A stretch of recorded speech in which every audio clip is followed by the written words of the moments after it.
Good day, everyone. I miss you all. Handa na po ba kayo? Yes! Yan, ang sagot. Walang aantukin, walang matutulog. We do all know that. We want to learn more. Okay, I was assigned for product introduction as always. And we want to learn more. And I am excited to share with you of the things that we used to know, pero hindi natin naiintindihan. Yung pala yun, di po ba? Okay? We do all know again na ang ating Atomy products napakagaling. Tingnan nyo naman sinabi ng ating CEO, di ba, ng ating chairman, napakaganda po, na gawa nila na ang Atomy product talaga pong absolute quality, absolute price. Meaning po, wala nang makatutulad pa. Wala nang makaka-follow, di ba? Yes, sa ating mga health, beauty, home, personal care, food, and life, lahat nandyan na. Wala na tayong hahanapin pa. And I am one of the avid fan ng mga Atomy products. Dahil ginagamit ko po ito. Ginagamit niyo po ba? Oh, lakas ng boses nyo talagang ginagamit. Gamitin po natin. Ayan, concept behind products po ng Atomy ay yung kanina nasabi na po ni Chairman, mastige. Sabihin nga po natin, mastige. Yon, meaning po na ibibigay sa maraming tao at its best quality pa rin. Magaling pa rin. Ito po ay talagang effective. Miski sa clinic, kapag ako ginagamit ko, at once may resulta. Kanina po, pagdating ko, masakit po talaga yung likod ko because of sciatica. Napakahirap po nun. Pero, sinabi ko nga po kila Ma'am Julie na after my talk, aalis na po ako.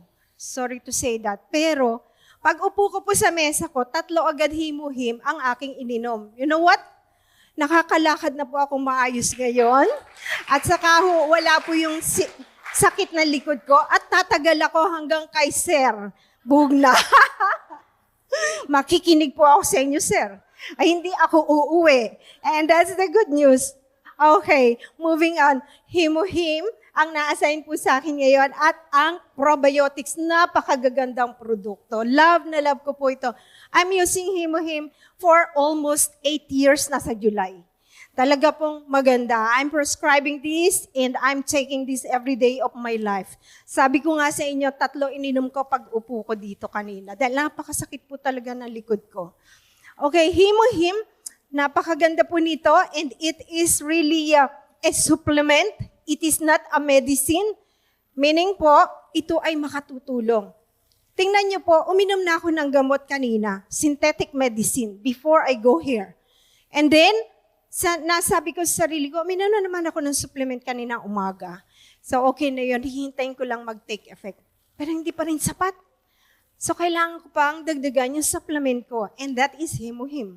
Itong Himuhim na to, nang tinake ko, may katulong ang synthetic medicine on all the maintenance that we are taking every day.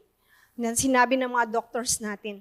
So yung mga maintenance, pagka nilagyan natin, or dinagdagan natin, or pinartneran natin, or tinulungan natin ng mga supplements, or organic products, or herbal products na magagaling at saka legit, dinadagdagan ko pong gano'n kasi po yung iba na hindi po talaga legit ang mga sinasabing herbal products. Ito pong Atomy products natin, legit. At talagang napuntahan namin yung pagawaan nito sa Korea. Kapag dinagdagan natin, ang ating pong mga produkto na mga synthetic medicine, mas talab, mas makatutulong sa ating katawan, sa ating kalusugan. So, saan ba lumalaban ang Himuhim? Ano bang trabaho nitong Himuhim sa ating katawan? So, yung immunity na sinasabi dito, ayan, immunity. Napakaganda po niyan sa ating immunity. Ang ibig sabihin, makalalaban tayo sa anumang karamdaman. Mayroong panlaban tayo na kung saan madali tayong makakalakad kapag tayo nagkasakit. Di po ba kanina nga, madali akong nakatayo, makakatagal pa ako hanggang mamaya. Hindi ako uuwi. Dapat uuwi na po ako after this talk eh. Pero hindi. Nakita ko po si Sir Bug na ang magsasalita. Sorry po. Naku, lalayasan ko siya. Ay, hindi po, marami ako matututunan ako sa inyo mamaya. Makikinig po ako. And that is immunity na kaya nating makilaban. Kapag tayong mayroong nalanghap na bacteria, virus, which is very common ngayon, influenza, take note. Marami po ang nagtatrangkaso ngayon, biglang ulan, napakainit ng panahon, biglang ulan, marami pong nagtatrangkaso, ubusipon, Makati, lalamunan. Ay nako, napakahirap pong gamutin yan. If you will not take Himo-Him, ay tatagal po ito ng buwan. Bakit ang ubo ko hindi makatkat-kat-kat? Bakit ang ubo ko hindi matanggal-tanggal? It is because our immune system defense bumabagsak. So pagka bumagsak yan, gagaling, hindi gagaling? Matagal gumaling. Naantok na ba? Kasi po di ba, yung oras na yun nakakaantok no, Sir Renz, no? Saludo kasi, congrats sa inyo. Ayan, walang antokin. May inaantok po ba? Ay naku, ang hina ng sagot. May inaantok? Ayan, magtuloy tayo. Ayan. Ayan, it awakens exhausted immunocytes. Tayo po'y ginawa ng Diyos na maraming panlaban na po. Pero dahil sa kapaligiran nating maraming mga pollutions, marami pong mga yung mga stress sa buhay, that's number one. Marami pong mga synthetic products na ating kinakain, mga preserved foods, yung mga food facts, at saka yung mga hindi mga gagandang mga nadideliver sa mga anak natin. Ito pong ating Himo-Him ang magandang panlaban sa araw-araw. Take Himo-Him every day. I do advise and prescribe, kung kayo magpapaprescribe sa akin, ang Himo-Him po napakagandang i-partner sa ating pang-araw-araw na pagkain. So kapag meron tayong mga immunocytes na nagigising, natutulog na dahil sa katandaan, dahil sa stress, dahil sa maraming karamdaman, because of chronic illnesses like diabetes, hypertension, including cancer, ay mababa na po ang ating immune system defense. So ginigising ng Himo-Him. Napakagandang bagay po. So, we will have healthy immune system. Napakaganda na istorya nito. Alam na natin lahat to, pero alam nyo ba, sa tuwing i-recite po ito, sa tuwing aaralin ko, gustong-gusto ko ulit-ulitin. Bakit po? It will boost my confidence of prescribing this Himo-Him. Bakit po? Start po sa Kiri. Alam niyo pa yung Korean Atomic Energy Research Institute, siya po ang nag-research nito. We have a researching body na napaka-reliable doon sa South Korea na kung saan po sila ang nag-research. Bakit? Because of the lumalaganap na cancer during the time na nuclear plant ang talagang source of energy nila. So marami nagkakasakit, ito ang pina-research para magkaroon ng product na makaka-aresto ng ongoing lumalaganap na cancer. So nung nakita po nila yung Himo-Him, ang nangyari po,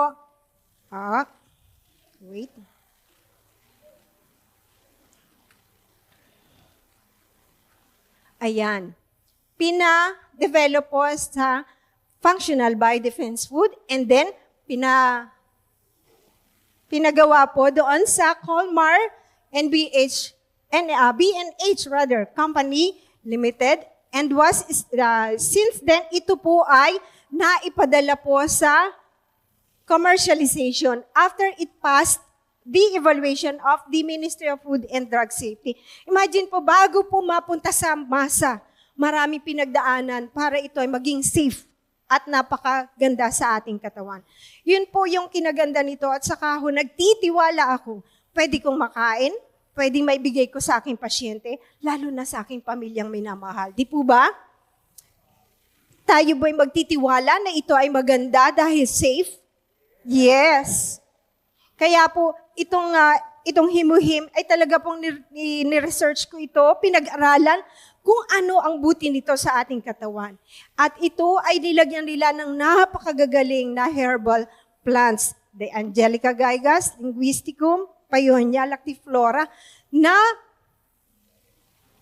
ito po ay nasubukan na sa mahabang panahon na medicinal plants.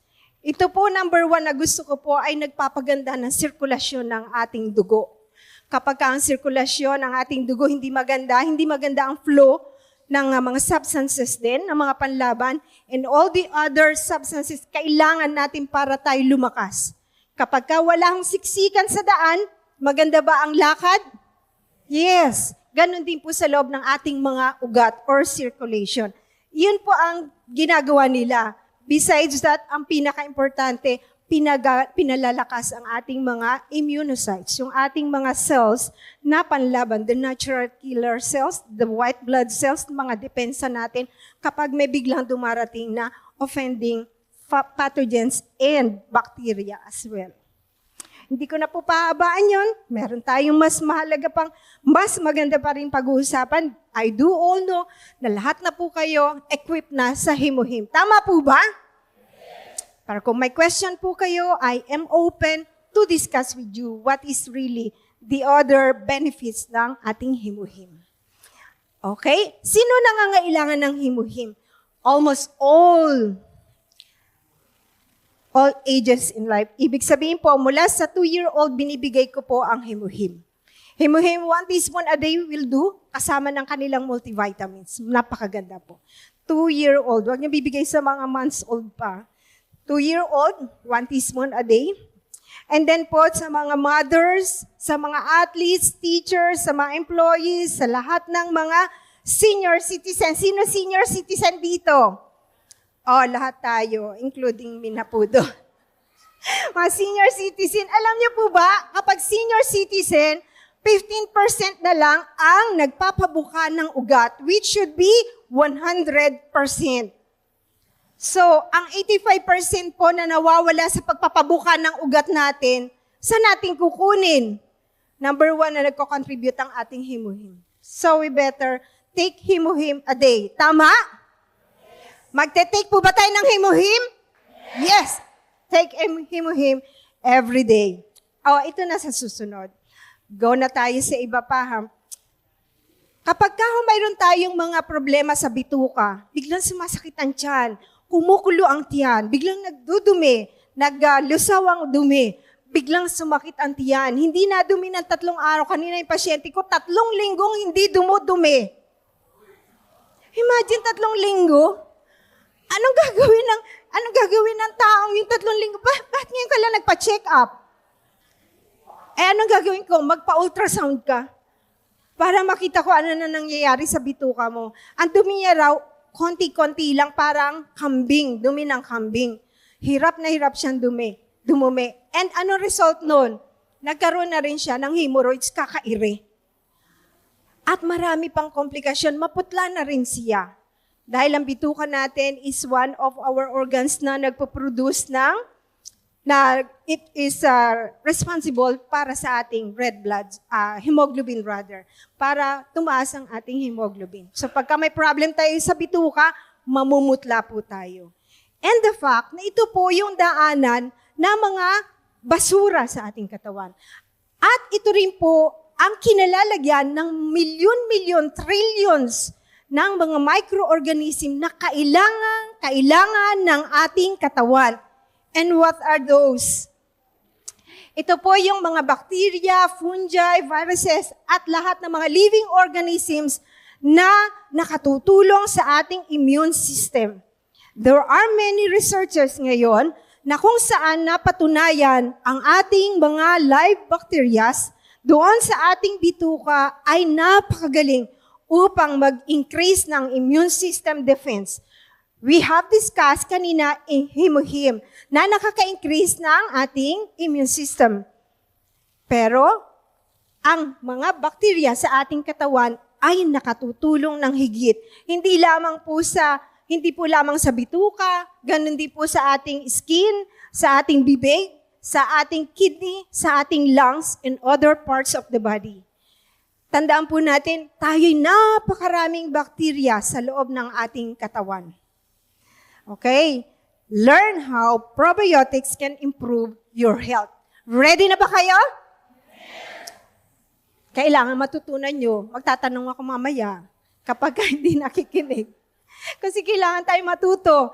the trillion of bacteria, the community of bacteria, named microbiome. Ang microbiome po ay, it is a population of millions or trillions of bacteria. So microbiome, as what we have said, it is a collection of all microorganisms like bacteria, fungi, viruses that naturally inhabit our bodies, which contribute to our health and wellness. Good bacteria. So mayroon tayo palang good bacteria, may bad bacteria.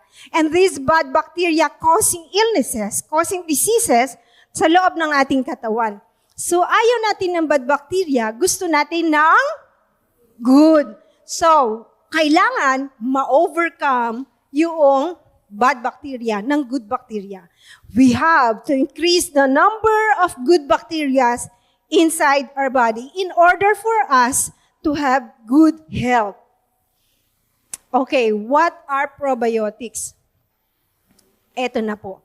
Live bacteria living in a healthy person's intestine when proper amount is taken, which will provide positive health effects. So again, hindi lang po sa bituka ha, sa skin din. Meron din sa bibig. Kapag yung ating skin ay nagkulang ng microbiome, ay hindi rin magiging maganda at smooth ang ating skin. Usually, madidehydrate din po sila at hindi magiging healthy. Pero nakafocus po tayo ngayon sa gut microbiome. Sa kidney rin po, most of the dialysis patient na nagda-dialysis sa mga pasyente, sila po ay binibigyan din ng mga probiotics for kidney. Binibigyan na po sila para malakas ang kanilang immune system, para hindi po sila madaling nagkakasakit. So what are the functions of probiotics? Number 1, increase helpful lactobacilli. Ang mga lactobacilli, so far, yun po ang maraming research, maraming studies. So ito po yung pinopromote nila, dapat may lactobacilli sa probiotics natin. Sa restraining harmful bacteria, sila ay pumapatay, sila ay pumipigil sa mga harmful bacteria. Kaya nga sabi natin, di ba, dapat ma-outgrow nila yung mga bad bacteria. And bad bacteria, yung po ay nagkakos ng ating diseases. Kaya kailangan, mas marami ang ating good bacteria, the microbiome, than that of the bad bacteria. Then it will smoothen our poo-poo and also increase our bowel activity in a normal or good functional level. Kapag tayo hindi maganda ang ating paggalaw ng bituka, hindi ka madudumi, siyempre. Nanantok na po ba tayo? Anong oras na ba? May nakita ako na pipikit Huwag kang mapipikit, kumain kang candy. Tapikin nyo nga sa katabi nyo, huwag kang matulog. Walang matutulog, bawal matulog, ha? Ay, ako po kapag kami natutulog sa tinuturuan ko, pinupuntahan ko. Puntahan ko po kayo? Wala na puntahan pa. The question is, tanongin nyo katabi nyo, is your gut killing you? Mamamatay. Mapatay ba kayo ng inong 90% of your body is made up of bacteria. 90%. Meaning 90%. And what is the 10%? Di parts na lang ng body natin yun, saka iba pa, 90%. And there are trillions of these living microorganisms and most located sa gut natin. The ecosystem or the mutual effect nila sa pagtutulungan, both good and bad bacteria, ay constant battle for resources. Ibig sabihin po, may paglalabanan sa loob talaga lagi. Problems starts when the bad bacteria begin to outnumber the good. Kaya sabi natin, outgrow natin ang good bacteria, yung bad bacteria. Kailangan mas marami ang good bacteria kaysa sa bad bacteria. So ito yung signs. Number 1, digestive issues. Bloating, yun nga, ay lagi bang para kayong puno ng hangin ang tiyan nyo, tapos sumasakit bigla, nawawala, then magda-diarrhea, constipation, irritable bowel syndrome, alternate diarrhea, constipation.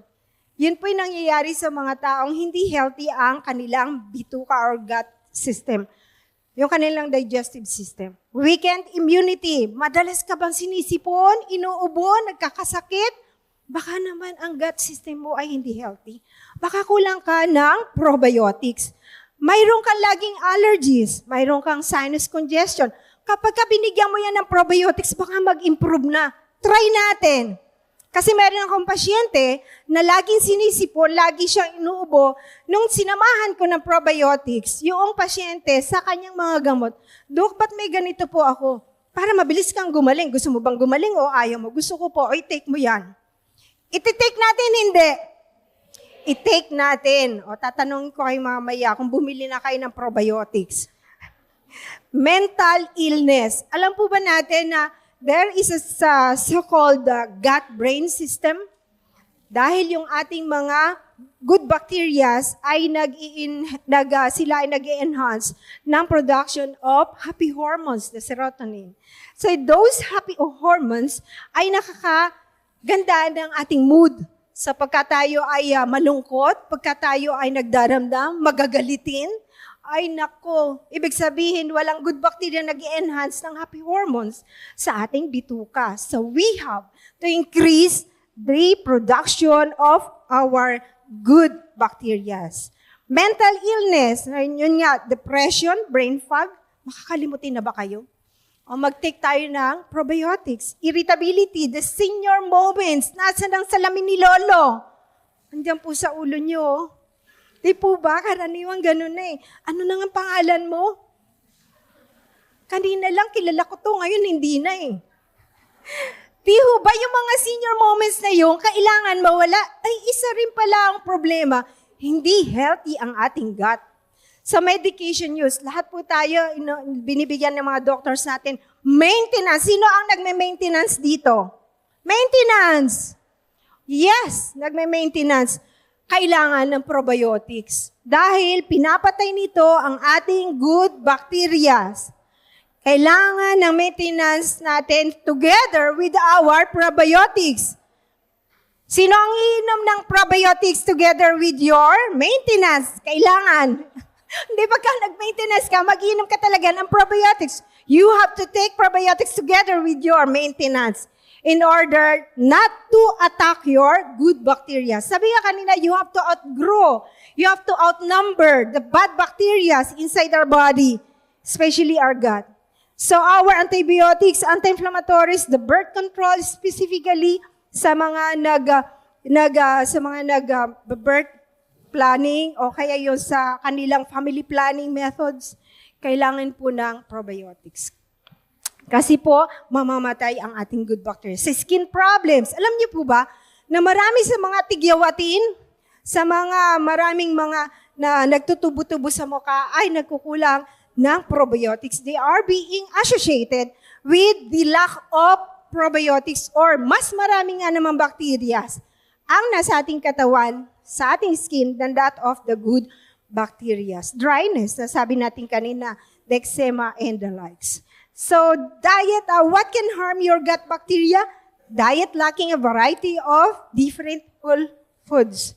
Lack of probiotics, prebiotics in the diet. Ang prebiotics ay pagkain ng probiotics. Again, ang prebiotics ay pagkain ng probiotics, ng good bacteria. So, kapag ka po tayo kumain ng probiotics-rich in foods, kakain din tayo ng prebiotics. Most of the high-fiber diets, maraming prebiotics. Yun po ang maganda doon. So sa mga nag-antibiotic, drinking too much alcohol, lack of regular physical exercise sa mga sedentary lifestyle, yung kanilang mga trabaho ay laging nakaupo na lamang like us, doctors.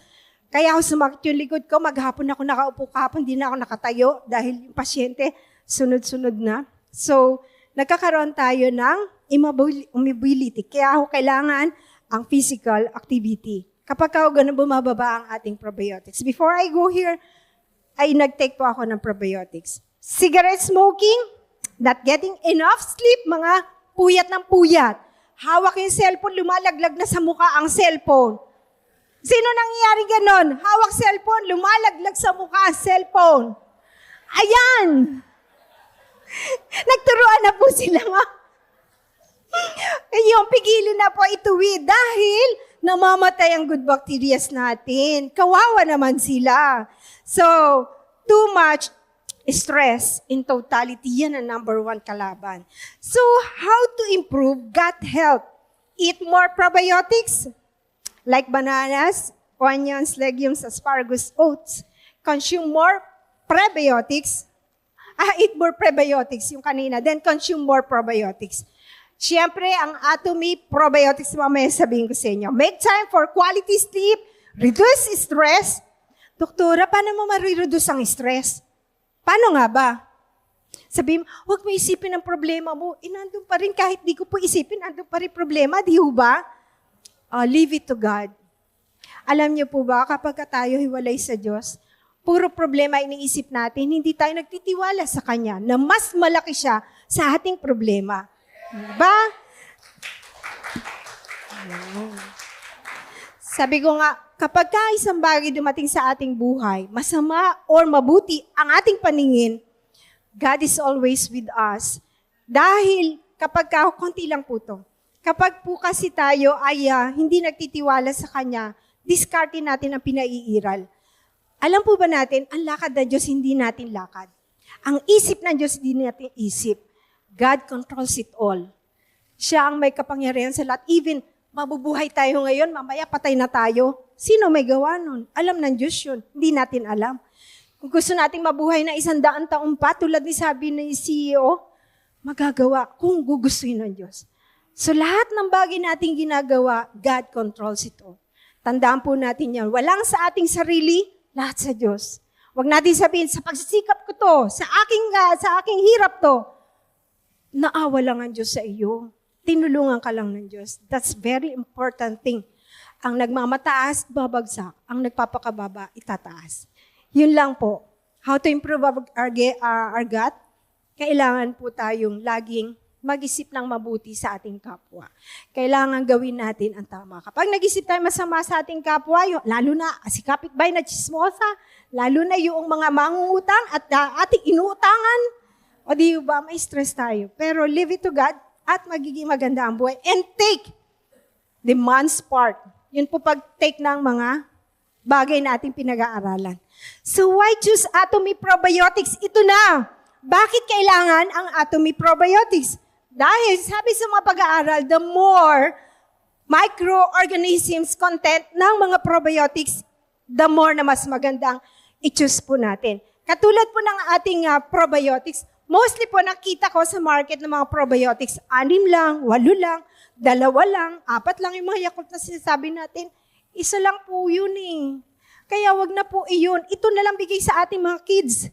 So 12 types of mixed lactobacilli. Palakpakan po natin yun. 12, napakagaling. Di po ba? That will make our tummy happy.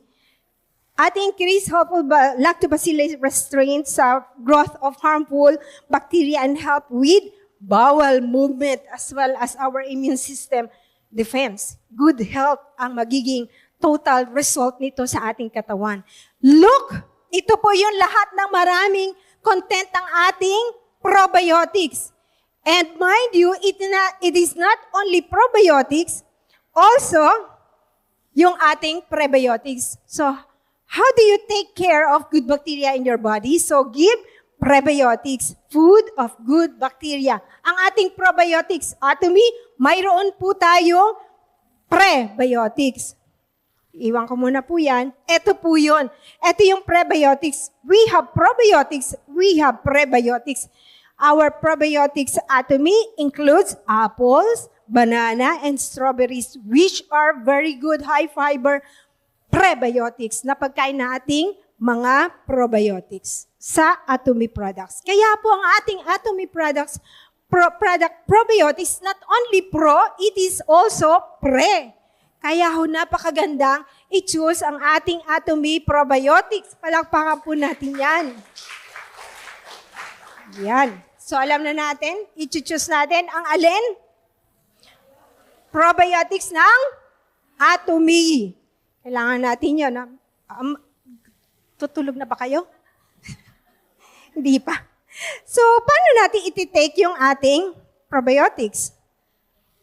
So, isa pang maganda sa ating Atomy Probiotics, it contains 10 billion CFU per sachet with 12 probiotic strains and prebiotic components to support our digestive immune system.